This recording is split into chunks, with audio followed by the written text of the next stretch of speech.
Sumando nampak dulsi, kalau mantan sesuatu kumah mintuo, jan baitong lo.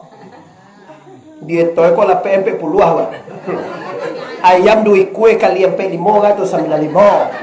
Tahu kan? Tu boleh lah mau puluh lah. Lah 150 modal ekor. Kau ayam bumbu 3 kue 150 lah. Bagai modal tu. Gitu ke modal saudara. Balik tu mamin tua tu tekor. Alai dah dapat kali baca dah. Yo bana ugang dak tahu bapa retongan, indak bapa rasaan.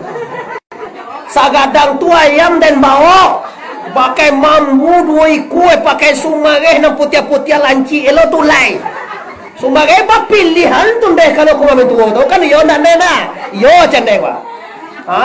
Balik ada mamin tua deh sungai limau, tiba rumah dia celia. Bagai lagi renduang dre. Yo don naik kau sarang kau cia. Oh, tu mau liu Asian nuan dre ma. Celia lo. Lila duh. Dia aja. Yo banan dak baperasaanan nuan dre. Awai lah, tongkat tiba dia nak kamantahan tali dah. Astaghfirullahalazim, innallaha ghafurur. Pai dosana ambo. Tanyo nan wa antan kumah mintu tu pambali ayam siapa gapite? Anak mambuan rumah wa nan pakai kurami tu siapa mambuan? Mambalian otoy fanza baru sia. Mangko kabisawa bagana dek sia. Jangan main-main jaso. Jo jangan kagalak aja. Jangan kagalak. Jadi awak tomban ni na jajak lewat na lewat. Bisa dibuktikan kau. Kini sekali setahun mencari mintuonya baitong itu. Ndak ikhlas wala ta'maluna illa wa antum mukhlisun kacekati ijumai. Jangan kamu beramal, jangan berbuat kalau ndak ikhlas karena la ilaha. Kalau ndak ikhlas jangan. Kalau ndak ikhlas ndak usah. Mau dosaku akan membuat dosa begitu deh. Itu jadi bentuk ya kan? Padahal kita dia tahu dari Rasulullah bahwa induk suamimu adalah indukmu juga. Induk laki waktu ni, induk waktu tu ni.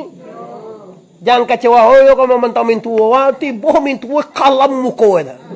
Lama je lah tiba tu. Ayolah kau poso kaya akal tahu tak kanya.